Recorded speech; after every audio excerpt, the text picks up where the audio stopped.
Bienvenidos a Legal Caps, donde el derecho se conecta con los cambios que están transformando el mundo. Aquí hablamos de negocios, innovación, tecnología y actualidad, siempre con una mirada fresca, práctica y directa. El día de hoy tenemos un episodio muy especial, porque hoy nos acompaña un abogado que asimismo ha tenido una trayectoria interesante y vamos a hablar justamente del camino de ser abogado a ser CEO de una compañía. Para eso nos acompaña el día de hoy Geraldo Rosemena. Él es CEO de TMF para Perú y Bolivia. Geraldo, qué gusto saludarte y qué gusto tenerte por aquí. Willy, muchas gracias por la oportunidad. Encantado de estar acá en Legal Caps. Geraldo, una de las cosas que solemos tocar en estos temas es hablar de una mirada distinta del derecho. Y siempre hemos hablado que la función del abogado es una función muy jurídica. Hemos siempre visto que el rol del abogado siempre va por la protección jurídica de las actividades que desarrolla o de lo que le encargan. Tú has dado un giro distinto a la mirada del abogado y siempre hemos hablado de que el abogado pudiera tener una nueva visión de liderazgo. Nos gustaría un poco que nos cuentes tu trayectoria, nos cuentes un poco cuál ha sido la historia de Geraldo y cómo lo ha llevado a tener esta posición de liderazgo. Es más, o sea, en una empresa vinculada al tema de los fideicomisos. ¿Cómo llega Geraldo a ser CEO de una compañía en este rubro? Mira, yo soy abogado de profesión, lo has comentado, me encanta la carrera, he estudiado maestría en Derecho y yo nunca me imaginé que iba a dar ese giro, pero la vida y las oportunidades te llevan a dar esos giros. Y lo que sucede en ese momento es que tú te cuestionas y dices o piensas, ¿lo haré bien? ¿Será parte de mi ADN entrar ya al mundo ya más de los negocios, más enfocado en la alta dirección? Porque como CEO, además de legal, manejas pues otras áreas. Entonces, es un reto que uno lo piensa mucho. Pero una vez que lo asumes, te das cuenta en el camino que uno tiene aptitudes nuevas que va desarrollando en este rol de liderazgo. O sea, pero no, Geraldo, o sea, tú no te proyectabas en el camino de ser CEO. No, yo no me proyectaba. Mi línea de carrera iba por las gerencias legales, las vicepresidencias legales. Pero un abogado pro negocio, un abogado corporativo metido en el mundo de los negocios, de los deals, de las transacciones, de los cierres, de los lendings. Entonces, de alguna manera empujas el negocio. Entonces, digamos, lo más cercano que tienes a una labor más comercial, más de empuje de una compañía, era ayudar al negocio. No era un abogado únicamente corporativo, sino un abogado enfocado en el negocio. Entonces, o sea, para entender el contexto, tú estabas en esta empresa y esta empresa ve que te desempeñas de una manera y ellos son los que te hacen la invitación para tomar este cargo y esta responsabilidad.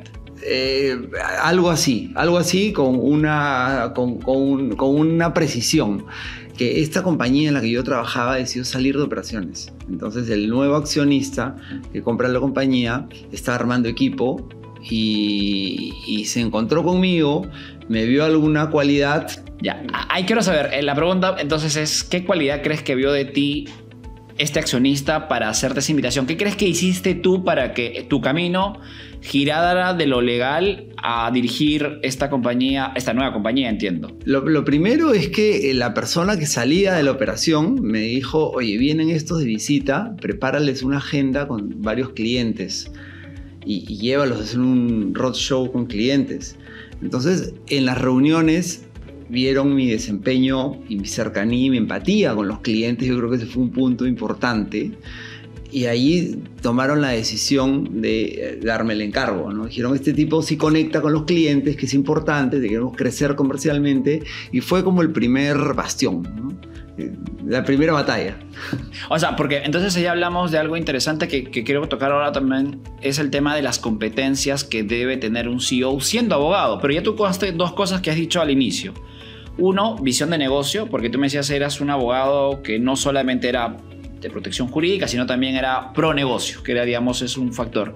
Y el segundo factor de relacionamiento. Exacto. O sea, si no te relacionas con los stakeholders del mercado, probablemente no tengas esa habilidad. Ahora que ya estás en este cargo, ¿qué competencias sientes que uno debería mejor dicho, tener o formarse para, ya estando tú en la práctica como CEO de una compañía que está también en Perú y Bolivia, qué competencias te han exigido, qué cosas nuevas crees tú que tú dirías, oye, sí, me gustaría haberme formado un poco más y que hoy te estás formando, o competencias que tú dices, oye, mira, esto no es extremadamente jurídico, pero sí considero que ayuda muchísimo a la dirección de una empresa. Mira, yo te digo algo importante. Un abogado es perfectamente capaz para asumir el rol de CEO de una compañía. Si tiene visión de negocio, tiene buen relacionamiento con el objeto de la compañía, ¿no? Y hay compañías muy industriales, que el ADN pues, es la producción, ahí tal vez es un poco más complejo. Pero hay compañías de servicios que tienen un rol más de relacionamiento, de crecimiento comercial.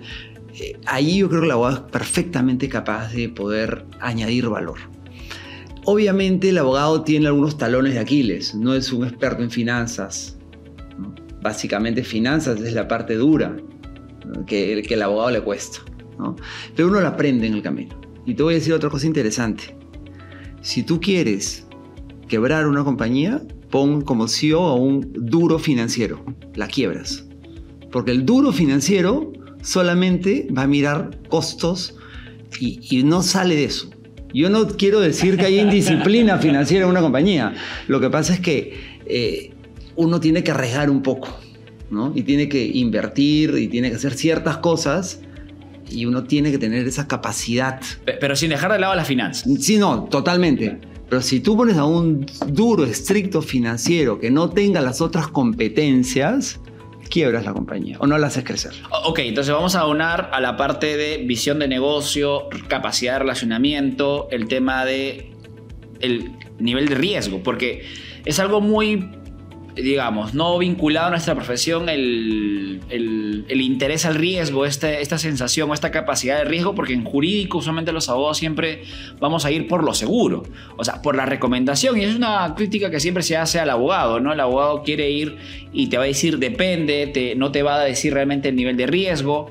Entonces, una competencia que tú me dices que estás sintiendo aquí es el apetito, no el apetito por el riesgo, pero sí, digamos, la capacidad de arriesgarte sin dejar de lado, por supuesto, la parte financiera, que es importante. Pero tú me has dicho que alguien con finanzas no, pero hay algo como un abogado que tú conoces, que un abogado con una visión específica podría tampoco no ser un buen CEO. ¿Cuál crees tú que deberían ser o cuáles son esas situaciones donde un abogado no puede ser un buen CEO?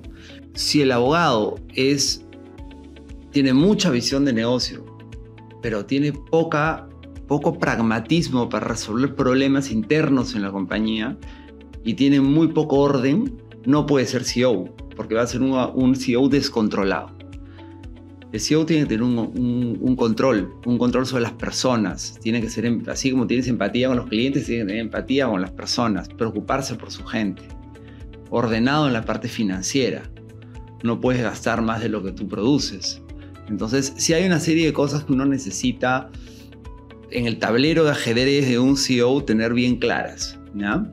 Una es la parte, cómo te relacionas a la interna, cómo ordenas tus números a la interna y cómo te paras en la cancha frente a los clientes. Cuáles son tus capacidades, tus aptitudes y tu equipo. Tienes que tener un buen equipo. Un CEO sin equipo no funciona. Y ahí tiene que ver mucho el liderazgo. Normalmente siempre se habla de los diversos tipos de liderazgos que existen en el mundo corporativo. Tú, cuando inicias esta nueva etapa en TMF Group, ¿qué tipo de liderazgo tú sentías que ejerciste? ¿Es un liderazgo muy asertivo? ¿Un liderazgo mucho más, recto? ¿Cuál es su tipo de liderazgo en este momento, Geraldo? O sea, de cara a lo que hoy está pasando TMF Group como compañía, que está en crecimiento, están con operaciones. ¿Cómo manejas tú el liderazgo? ¿Qué recomendación darías tú para los abogados que empiezan a coger, digamos, una gerencia de cara al tema del liderazgo? ¿Qué consejos podrías dar? Primero, que se preocupen por su equipo. Miren hacia adentro.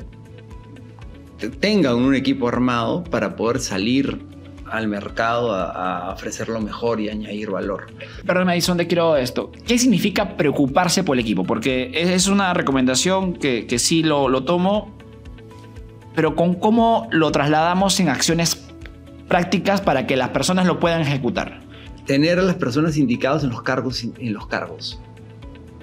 tienes que tener un buen soporte contable, una buena área legal, pro negocio y de control. Tienes que tener una parte de estructura muy buena, ¿no? En mi negocio, una parte de estructuración de operaciones muy buena, unas finanzas y obviamente un área comercial pues, que destaque, ¿no? Entonces, si tú tienes el equipo armado, puedes salir a la cancha, pero sin equipo no puedes. Y lo segundo es cómo te paras en la cancha, ¿no? Tú qué le ofreces al mercado, qué valor agregado le das. ¿Le vas a dar algo distinto? ¿Le vas a dar más de lo mismo? Nosotros en la compañía lo que ofrecemos es agilidad, flexibilidad, sin perder rigurosidad en nuestros contratos, ¿no? Nosotros estamos en dos líneas de negocio, uno son los fideicomisos, la otra es el outsourcing, entonces nosotros tenemos que adaptarnos a las necesidades del cliente dándole lo mejor. No podemos jugar en contra de eso, no es que los clientes se adapten a nosotros tenemos que adaptarnos. ¿Qué busca un cliente cuando se involucra en una transacción fiduciaria? Busca agilidad, porque prácticamente buscan al fiduciario en muchas ocasiones al final de la operación, al cierre, entonces están con el tiempo en contra. Si tú vas a ir a poner palos en la rueda, al final no vas a crear vínculos con tus clientes. ¿Hay alguna experiencia que puedas contar o algún aprendizaje que has tenido en este proceso de pasar de abogado a CEO donde digas, esto no me hubiera pasado en el mundo legal? ¿Hay alguna experiencia que tú dices, mira, yo nunca me hubiera enfrentado a una situación como esta si no estuviera en esta posición? Mira, cuando uno es abogado y es gerente legal, su zona de confort es lo seguro, como tú comentabas, ¿no? La seguridad. Tú estás ahí navegando tranquilo, tu recomendación siempre va a ser, oye, no, mira, mejor no, esto no, porque te genera estas contingencias. Okay. Cuando tú eres CEO, tu visión es otra. Tu visión es totalmente distinta. No significa que no vas a ver las contingencias, pero vas a saber cómo administrarlas, cómo poder navegar en ese océano de contingencias. Porque los problemas siempre suben a la alta gerencia. No, y hay un tema adicional. Tú tomas la decisión. Claro. O sea, el gerente legal o el abogado recomienda las opciones, claro, pero quien toma la decisión ahora eres tú. Exactamente. ¿Y cómo manejas ese tema de tomar decisiones y que sepas pues que la compañía, la operación, depende de tu visión, de tus negocios? Porque antes como gerente legal, pues, si bien es cierto, proteges a la compañía, eres responsable también de los temas que puedan suceder, porque finalmente legal es un área clave, fundamental en los negocios, pero hoy pues ya no solamente eres clave para los negocios, sino que también depende de ti la viabilidad o la sostenibilidad del negocio. ¿Cómo manejas esa nueva sensación de tomar decisión? Al comienzo es algo nuevo y después se hace recurrente, se hace normal, ya uno convive con la toma de decisiones, ¿no?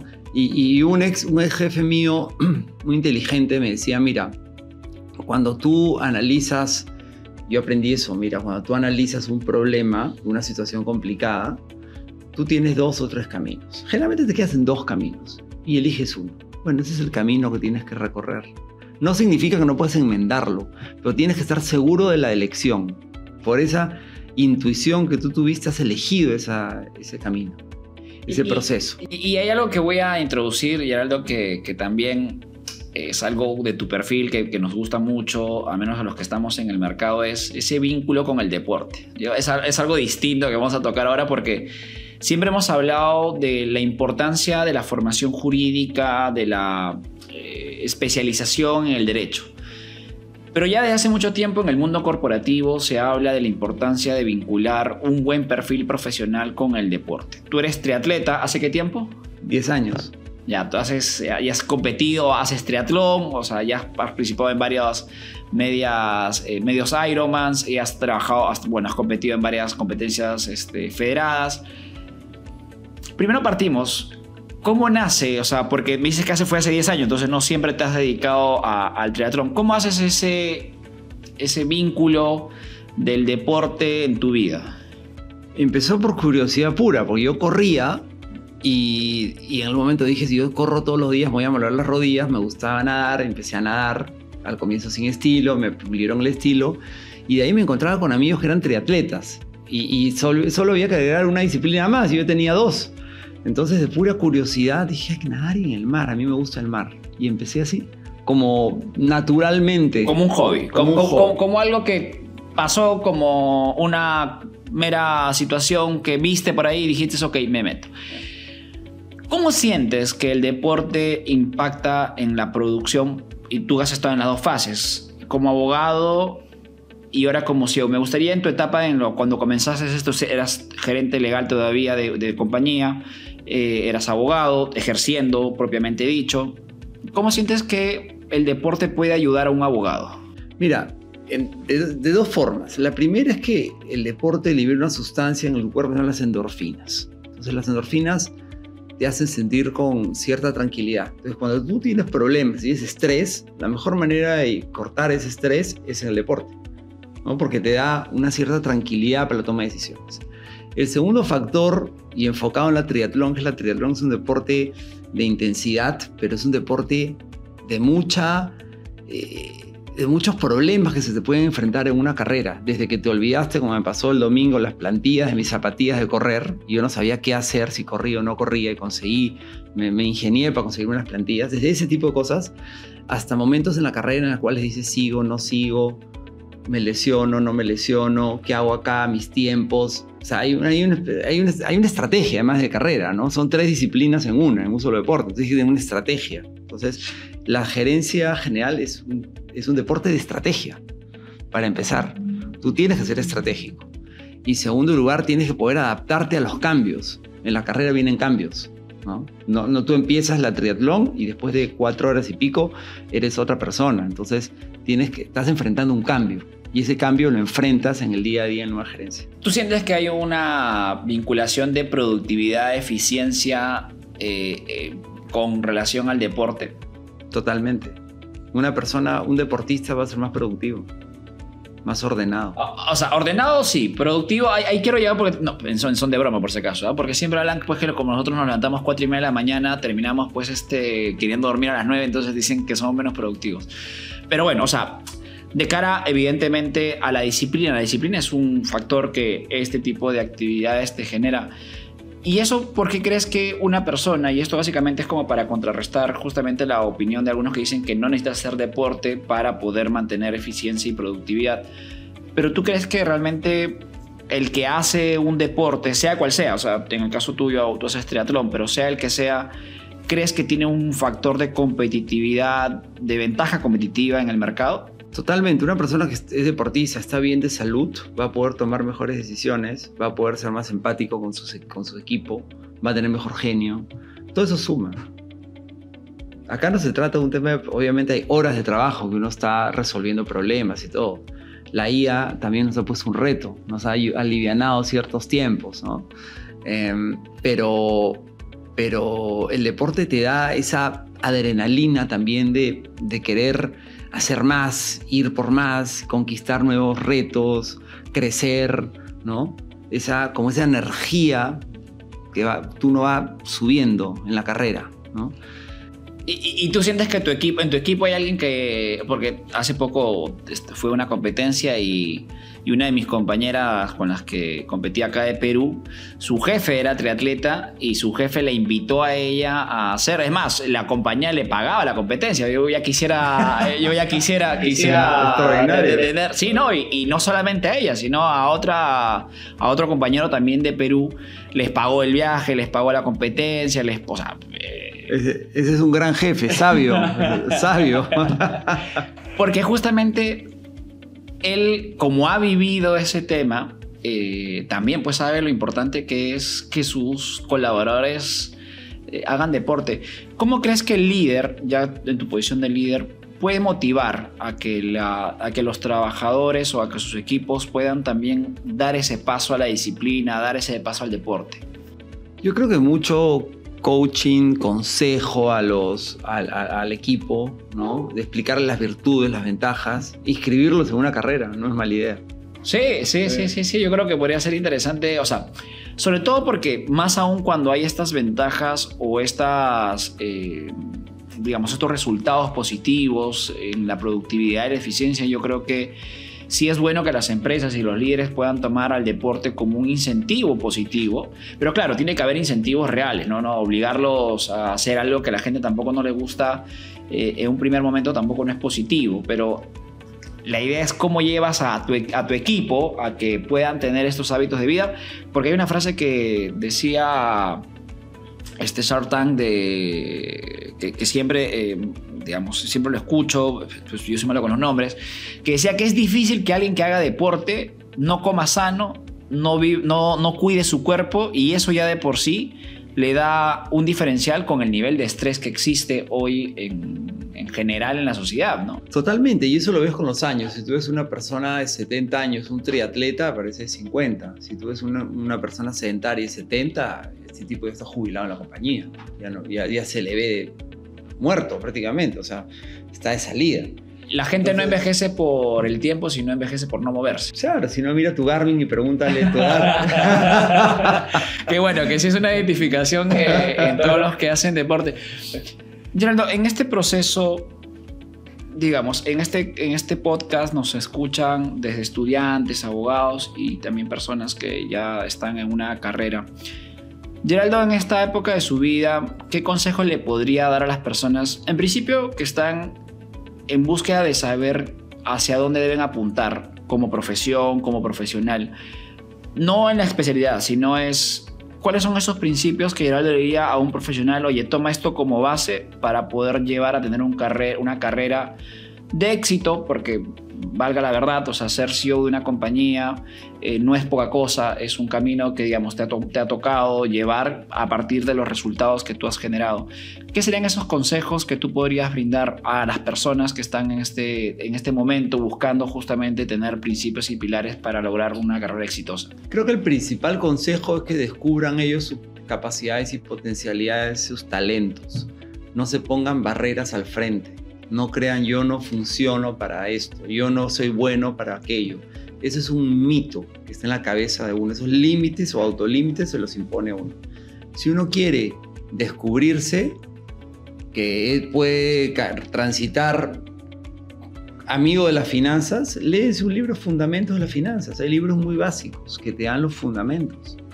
Entonces, oye, qué interesante, mira, así son los balances, ¿no? El EBITDA de una compañía, los estados financieros, en las industrias. O sea, no es rocket science. O sea, no están mandando un cohete a la luna, y ahora con la IA menos. Entonces, si les parece interesante, bueno, por ahí que exploren en la carrera que quieran. Si quieres ser un químico, explore química. Si quieres ser un administrador y manejar una compañía, o un economista. Por ejemplo, yo cuando me definí carreras, mis 3 opciones eran economía, derecho y psicología. Y casi me voy por la economía. Y si yo volviera a estudiar hoy día, estudiaría economía. Me parece una carrera... El derecho me encanta, pero economía me parece una carrera extraordinaria. Pregunta, ¿tú crees que el networking es fundamental para crecer profesionalmente? Ayuda muchísimo. Ayuda muchísimo porque el mundo es un mundo de relaciones. Y si tú no tienes las relaciones, pues es como si tú quieres vender tu casa y no le pones cartel. Ya, pero ahí el tema es... No significa que en el networking estés con el cartel en la frente, ojo, claro. Pero estás, digamos... Es más fácil vender la casa cuando tienes contactos. Es más fácil vender la casa, claro. Es más fácil vender la casa cuando tienes contactos. Pero hay la gente... Y es más fácil que la gente te identifique cuando tienes contactos. Sí, y ahí quiero ahondar en algo que suelo escuchar mucho, sobre todo de personas que dicen: oye, yo no nací en una comunidad o un entorno de contactos. Muchos de tus contactos hoy no necesariamente son de tu entorno inicial. ¿Cómo construyes esas relaciones? A lo largo de tu carrera, uno tiene que ir procurar ir a los cócteles, a las reuniones, y de ahí salen los contactos. Y un contacto jala otro contacto. Entonces, en el mundo profesional, los contactos se dan. Ahora, mucho depende de la posición. Si eres analista estricto y no sales porque tu papel no es de salir, es más complejo. Pero igual uno debería salir. Uno debería salir, buscar, ¿no? A decirle al jefe, te acompaño, me interesa ir contigo a este evento, a un cóctel, pásame la voz. Yo los llevo feliz. Y un último tema que quería abordar contigo es la visibilidad. Veo, tú tienes un podcast que has desarrollado.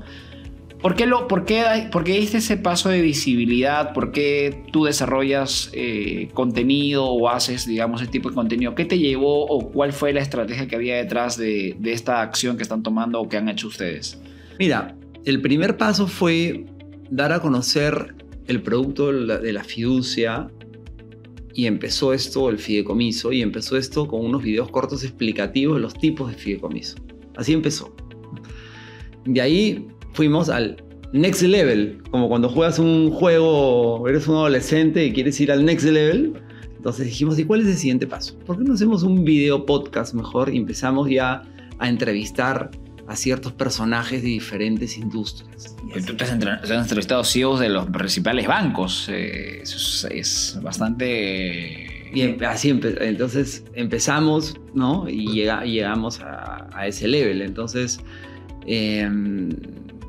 y es interesante porque en las entrevistas siempre salen aprendizajes, ¿no?